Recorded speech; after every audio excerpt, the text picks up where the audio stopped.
तो हम मेटल की प्रॉपर्टीज देख रहे थे और उन्हें हिट करने पर उनमें से आवाज आती है। तो ये कुछ प्रॉपर्टीज थी। Example of metals are gold. तो एग्जाम्पल क्या क्या है मेटल के? Gold, silver, copper, iron, sodium, potassium etcetera. ये क्या है? सबके सब मेटल है। Mercury is only metal that is liquid at room temperature. तो मरकरी भी एक मेटल है, लेकिन ये कैसी मेटल है? रूम टेम्परेचर पर ये लिक्विड होती है। मरकरी भी एक टाइप की मेटल ही है। Non metals usually show all of the following properties. तो ये आप लोग मेटल की प्रॉपर्टीज और ये सब इसके एग्जाम्पल लिख लेंगे। अगर आपसे मेटल के बारे में पूछा जाएगा तो आप मेटल की प्रॉपर्टीज बताएंगे और विद एग्जाम्पल्स कि मेटल कौन कौन सी है। Gold, silver, copper, iron, sodium, potassium etcetera. और कौन सी मेटल जो है लिक्विड होती है? तो लिक्विड मेटल आपकी है मरकरी। ठीक है, तो ये आप एग्जाम्पल दे देंगे। अब इसके बाद आते हैं हम नॉन मेटल्स पर। Non metals usually show some or all of the following properties. तो नॉन मेटल्स की प्रॉपर्टीज क्या है? They display a variety of colours. पहली चीज क्या? उनके वेराइटी ऑफ कलर्स है। They are poor conductors of heat and electricity. तो कैसे कंडक्टर होते हैं? पुअर कंडक्टर हीट और इलेक्ट्रिसिटी के। और ये हम क्लास में डिस्कस कर चुके हैं। कोई भी चीज फुल्ली इंसुलेटर नहीं होता, फुल्ली कंडक्टर नहीं होता, या तो पुअर कंडक्टर होता है या पुअर इंसुलेटर होता है। They are not lustrous, sonorous and malleable. तो लस्चरस मतलब उनमें शाइन नहीं होती। क्या वुड शाइन करती है? Without paint. Without paint wood shine करती है क्या? कोई पेड़ शाइन करता है? मेटल की तरह चमकता है? नहीं। क्या पेड़ में जैसे वुड है, वुड में जो है आप हिट करते हो क्या आवाज आती है जैसे मेटल में आती है? नहीं ना। क्या वुड को पीट पीट के आप उसकी थाली प्लेट बना सकते हो? नहीं। तो ये प्रॉपर्टीज किसकी हो गई? हमारी नॉन मेटल्स की। अब कुछ एग्जांपल्स देखते हैं नॉन मेटल्स के।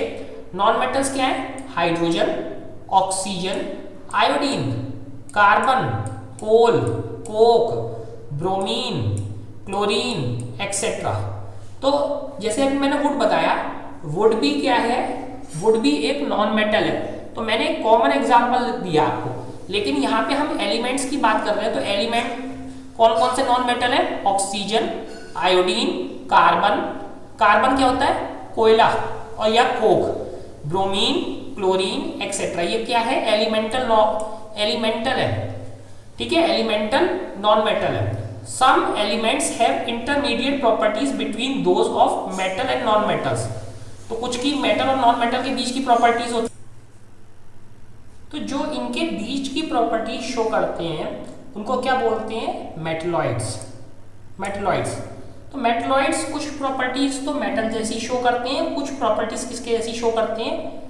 जो हमारे नॉन मेटल्स हैं। तो कुछ मेटलॉइड्स के एग्जांपल क्या है? Boron, silicon, germanium etcetera.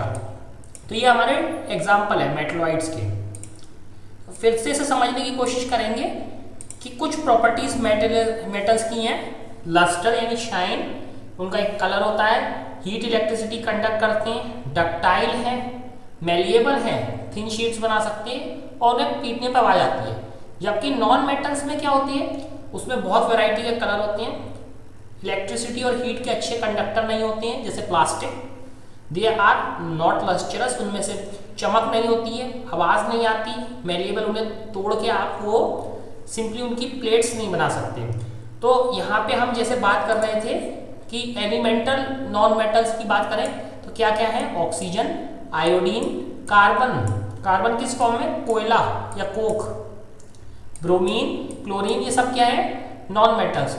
कुछ एलिमेंट्स ऐसे भी होते हैं जो इनके दोनों की प्रॉपर्टीज शो करते हैं थोड़ी थोड़ी, उन्हें क्या बोलते हैं? मेटलॉइड्स। मेटलॉइड्स एग्जाम्पल क्या है मेटलॉइड्स के? Boron, silicon, germanium etcetera. तो इस तरीके से हमने देखा कि तीन कैटेगरी हैं, metals, non metals and metalloids. अब यहाँ पे देखो कुछ जानकारी के लिए, more to know the number of elements known at present are more than 100। तो आज के टाइम में 100 से ज़्यादा एलिमेंट्स हैं जो नोन है हमें, 100 से ज़्यादा। जैसे आयरन, आयरन को Fe से दिखाते हैं, ठीक है, और कॉपर को दिखाते हैं Cu से, तो ऐसे करके बहुत सारे एलिमेंट है, ऑक्सीजन O से, नाइट्रोजन N से।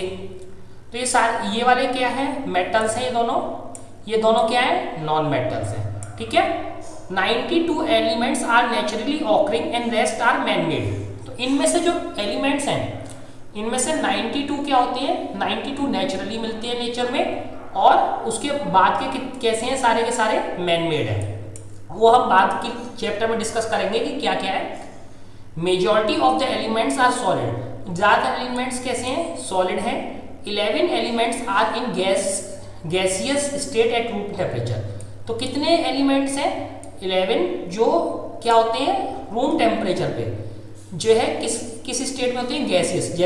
जैसे हाइड्रोजन गैस होती है, नाइट्रोजन गैस फॉर्म में होती है, ऑक्सीजन गैस फॉर्म में होती है, आर्गन गैस फॉर्म में होती है। ऐसे करके 11 एलिमेंट है टोटल, जो रूम टेम्परेचर पर किस फॉर्म में होते हैं, गैस फॉर्म में होते हैं। ठीक है, अब 2 elements are liquid at room temperature. तो कौन कौन से 2 एलिमेंट्स रूम टेम्परेचर पर लिक्विड होते हैं, mercury and bromine. Mercury and bromine. अच्छा, खास बात देखो यहाँ पे कि मरकरी तो मेटल है, ये नॉन मेटल है, ये नॉन मेटल है, ये क्या है हमारा मेटल। तो एक मेटल मरकरी लिक्विड है रूम टेम्परेचर पे, और ये हमारा नॉन मेटल ब्रोमीन क्या है, नॉन मेटल है। दोनों कैसे होते हैं, लिक्विड। तो लिक्विड 2 ही हैं, गैस क्या है, 11 है, और बाकी सारे कैसे हैं, सॉलिड हैं। Elements gallium and caesium become liquid at a temperature slightly above the room temperature.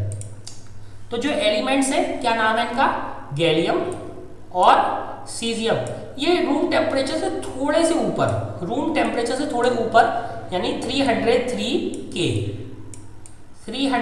K, यानी अब इसको सेल्सियस में बदलो, कितना हुआ, 303 माइनस 273। तो सेल्सियस में बदला कितना आया, 30 डिग्री सेल्सियस। तो ये 30 डिग्री सेल्सियस पर क्या हो जाते हैं, 30 डिग्री सेल्सियस पर ये कैसे हो जाते हैं, लिक्विड हो जाते हैं। ये रूम टेम्परेचर से थोड़े से ऊपर लिक्विड हो जाते हैं। लेकिन आज आपको एक नई चीज़ मैं बताता हूँ। अब आप बहुत सारी चीज़ों में पढ़ रहे होंगे कि रूम टेम्परेचर की बात आ रही है, रूम टेम्परेचर। तो रूम टेम्परेचर क्या है, फिजिक्स की टर्म्स में रूम टेम्परेचर जो हम कहते हैं, रूम टेम्परेचर हम कहते हैं फिजिक्स की टर्म में, उसको कहते हैं 25 से 27 डिग्री सेल्सियस का जो टेम्परेचर होता है, 25 से 27 डिग्री सेल्सियस टेम्परेचर को हम क्या बोलते हैं, रूम टेम्परेचर, फिजिक्स की लैंग्वेज में। केल्विन में कन्वर्ट करो, 25 में 273 ऐड करो, कितना होगा, 298। ठीक है, और 27 में 273 ऐड करो, कितना आएगा, 300 K। तो ये जो 298 से 300 केल्विन का टेम्परेचर है, या 25 डिग्री सेंटीग्रेड से 27 डिग्री का सेंटीग्रेड का जो टेम्परेचर है, इसे हम रूम टेम्परेचर कहते हैं।